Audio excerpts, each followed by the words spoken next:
मेरे पिताजी नहीं है। 7 साल का समय बहुत बड़ा होता है।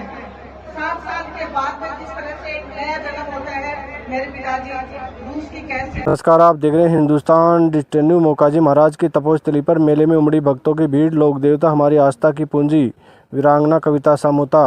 बता दें कि लोक आस्था के पर्व गोगा नवमी के अवसर पर नीमका थाना और श्रीमाधोपुर के मध्य चीपलाटा में श्री मोकाजी महाराज की तपोस्थली पर एक भव्य मेले का आयोजन हुआ।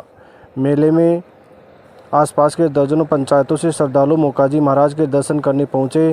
कार्यक्रम में नीमका थाना भाजपा नेत्री वीरांगना कविता सामोता ने भी शिरकत की। उन्होंने कहा कि श्री मोकाजी महाराज का यह पावन स्थान 900 वर्ष पुराना धार्मिक स्थल है। आज स्थान के प्रति लाखों भक्तों की गहरी आस्था है।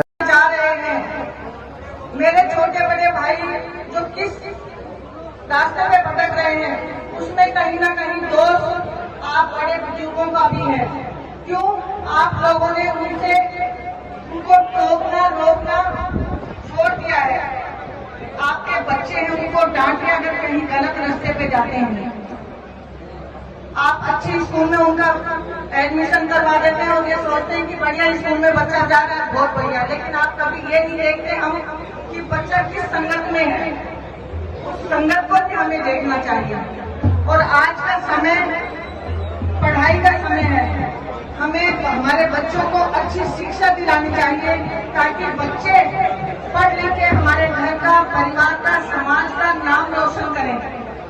मेरी माताओं जो बैठी हुई है, उनसे ये कहना चाहूंगी कि हमारी जो बेटियां 2 परिवारों को जोड़ती हैं, बेटियों को अच्छे संस्कार दें ताकि वो अगले घर में भी जाएं तो यही कहेंगे कि बहुत संस्कारवान हमारी बहू है। बेटियां सिर का ताज होती हैं। और मेरे सामने बैठे मेरे नौजवान भाइयों से यह कहना चाहूंगी कि भाइयों, हमेशा अपने से बड़ों का, अपने गुरुजनों का, संतों का और अपने दादा दादी, माँ बाप, घर में जो भी बुजुर्ग है उनका सम्मान करो। ज्यादा नहीं कहूंगी, मन से सिर्फ आप 6 महीने अपने से बड़े बुजुर्गों का सम्मान करके देखो और फिर देखो आपकी उन्नति और घर का वातावरण क्या होता है।